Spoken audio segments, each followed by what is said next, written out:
Before we begin, imagine waking up to a billionaire CEO standing outside your broken door at sunrise, not to offer charity, not to demand anything, but to thank you for saving the life of someone she loved more than anything in the world.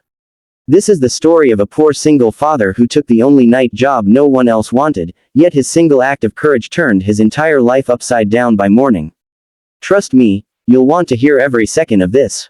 And hey, before we start, make sure to like the video and subscribe to the channel so you never miss more true kindness tales that warm the heart and shake the soul.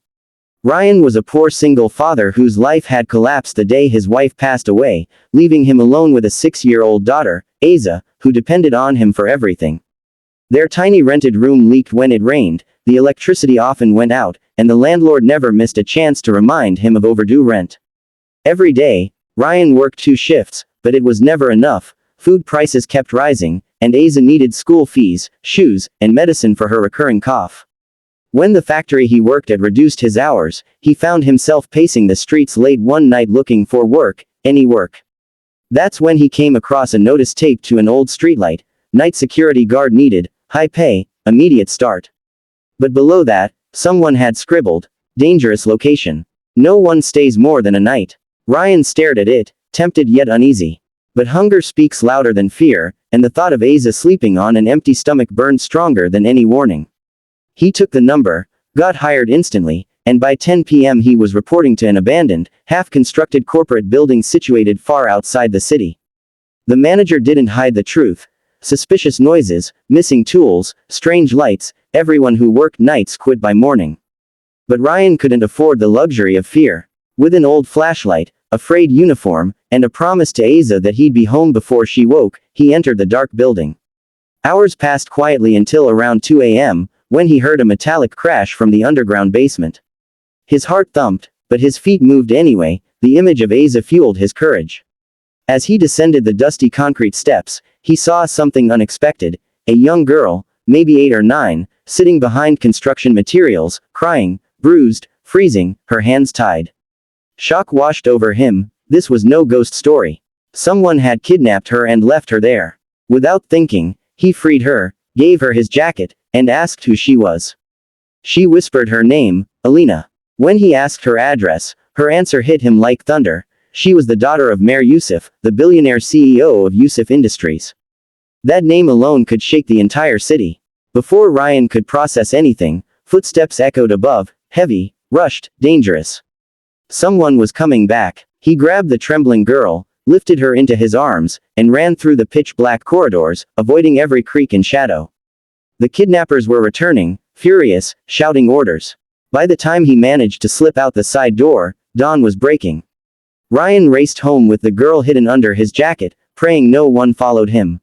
When he finally reached his room, breathless, terrified, and shaking, he sat Alina on the only chair they owned, gave her water, and promised he would take her home safely when the streets were safe.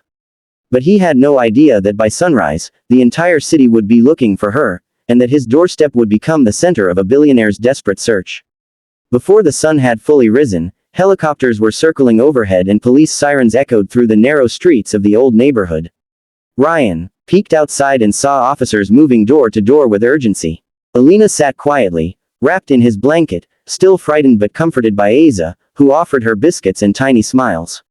She can stay with us forever if she wants, Asa whispered innocently, not understanding how the world outside was shaking because of the missing girl in their home. Suddenly, a convoy of black cars screeched to a halt in front of their building, and within seconds the entire street was swarming with guards in suits. Before Ryan could move, their shaky wooden door swung open, and a woman rushed in, strong, elegant, powerful, yet trembling like any mother whose child had been lost. Mayor Yusuf, the billionaire CEO, dropped to her knees the moment she saw Alina and burst into tears as she held her daughter tightly. For several minutes, the room was filled with nothing but sobs and relief. Then Mayor looked up at Ryan, this poor man in a torn shirt, exhausted, eyes red from the night, and asked in a breaking voice, how did you save her? Ryan explained everything, from the abandoned basement to the escape, leaving out nothing. Every word tightened Mayor's expression, not with anger but with overwhelming gratitude. She stood up, wiped her tears, and said firmly, "You saved my daughter's life. I owe you everything." The neighbors gathered outside, whispering, stunned that a billionaire was standing in Ryan's broken doorway. One guard discreetly placed a blanket over the cracked frame to give them privacy. Mare looked around the tiny room, the broken fan, the empty food shelf, the thin mattress, and her eyes softened. "You struggled alone, didn't you?" she asked gently. Ryan nodded, embarrassed. He didn't want sympathy, he just wanted honest work. But Mare wasn't offering sympathy, she was offering respect. Suddenly, her head of security entered and whispered something urgent. The kidnappers had been caught, and their statements confirmed everything Ryan had said. When Mare turned back to him, her decision was instant and unshakable. "Ryan," she said, "I want you to work for me. Not as a guard in danger, but as someone I trust. Name any position, any salary, after what you've done, you deserve far more than you can imagine." Ryan was speechless. No one had ever valued him like this. But he couldn't think of himself. He looked at Asa, who was still sitting beside Alina, braiding her hair like they were lifelong friends. "I just want a safe life for my daughter," he said finally. Mare's smile warmed the room. "Then let me give you that safety. You gave me back my child. Let me help you protect yours." At that moment, everything changed. Papers were signed, arrangements made, and for the first time in years, Ryan felt hope as bright as the morning sun shining through the cracks in his old walls. Within a week, Ryan and Asa moved from their cramped, broken room to a clean, comfortable apartment arranged by Mare, not charity, but part of his new job contract as head of internal safety for all Yusuf Industries buildings. The salary was more than he had ever dreamed of earning, and for the first time, he could buy medicine for Asa without checking his pocket twice, could bring home food without calculating every coin, could let his daughter sleep without hearing the sounds of leaking walls and arguing landlords. Asa and Alina became inseparable, spending afternoons together drawing, reading, and talking about dreams that once felt too big for their small worlds. Ryan, meanwhile, worked with honesty and dedication, and Mare kept her promise. She treated him not as an employee but as a partner in protecting her company and its people. She often said, "A man who risks his life for a child he doesn't know is a man worth trusting with everything." As months passed, Ryan's transformation inspired everyone around him. Workers who once ignored him now greeted him with respect, neighbors who looked down on him now admired his strength, and Asa grew healthier, happier, brighter than ever. One evening, Mare invited Ryan and Asa to her home for dinner, wanting them to feel like family rather than staff. During the meal, Alina held Asa's hand and said, "Your dad saved my life. So he saved yours too, because now we're all safe together." Mare smiled, touched by the innocence and truth behind the words. After dinner, she handed Ryan a sealed envelope. Inside was a letter of appreciation, bonuses, and a long-term security contract that guaranteed his future. "Heroes," she said softly, "don't always wear uniforms. Sometimes they're poor fathers fighting quietly for their children." Ryan's eyes filled with tears. He had spent years believing life was unfair, that hard work wasn't enough, that fate ignored the struggles of the poor.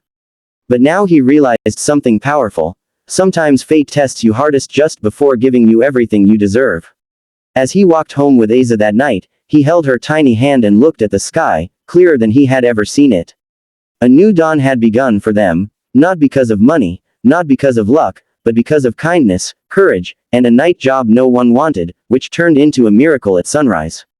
And just before the video ends, dear viewers, if this story touched your heart, make sure to like the video and subscribe to the channel so more people can experience these true kindness tales that remind us, even in the darkest nights, a single act of goodness can change everything.